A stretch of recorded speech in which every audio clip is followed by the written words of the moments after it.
Àjọ òṣìṣẹ́ orílẹ̀-èdè Nàìjíríà ti gbégi lé ètò ìyanṣẹ́lódì tí wọ́n ń gbèrò pé yóò wáyé ní Ọjọ́rú, ọjọ́ 7 oṣù kẹfà ọdún 2023. Ní báyìí, àwọn àjọ yìí ti fẹnukò láti ní ìjókòó mìíràn ní ọjọ́ 19 oṣù kẹfà ọdún 2023 láti fẹnukò lórí bí ayé yóò ṣe dẹrùn fún gbogbo àwọn òṣìṣẹ́. Ẹ gbọ́ ìròyìn náà lẹ́kùnrẹ́rẹ́. To all Nigerians, and the resolution will be shared to you, and then the president of the NLC is here, the president of TUC is here, so you can see that it's a whole gamut and every labor movement is represented here. And without really jumping the gun and preempting the gist of the resolution, the Speaker of the House of Reps is here, who would go over the resolution with you, and then the comrades, President of the NLC and the President of the TUC here also will speak to those resolutions. Thank you. All right, let me very quickly, before we go into this, thank the TUC and the NLC for their sense of duty and patriotism. As you are all aware, they've been here, we've been here for hours, I believe since 4 o'clock, and still counting. We're talking about 5. Since last week. Yeah, I mean for today's session. So I want to thank you on behalf of Mr. President and the federal government for taking time out for your commitment to good governance. We have deliberated and debated back and forth, and we have reached, as has been said, a tentative agreement on very salient issues. And I will just basically read what we have here.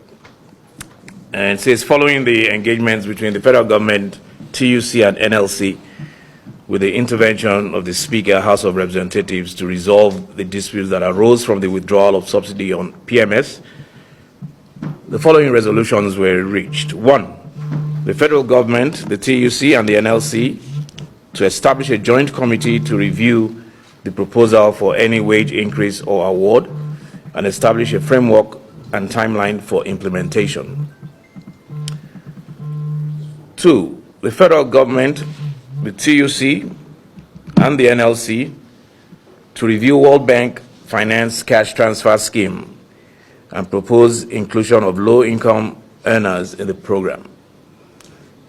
As you are aware, the $800 million loan did not really capture the low-income government workers. So we basically will be talking about how to include them in that scheme.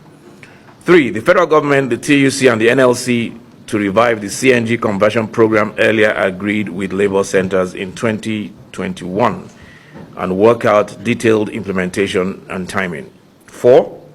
The labor centers and the federal government to review issues hindering effective delivery in the education sector and propose solutions for implementation. 5. The labor centers and the federal government to review and establish the framework for completion of the rehabilitation of the nation's refineries. 6. The federal government is to provide a framework for the maintenance of roads and expansion of rail networks across the country. All other demands submitted by the TUC, and that's the 7th, all other demands submitted by the TUC to the federal government will be assessed by the joint committee. So consequently, ladies and gentlemen, the parties agreed as follows. 1. The NLC is to suspend the notice of strike forthwith to enable further consultations.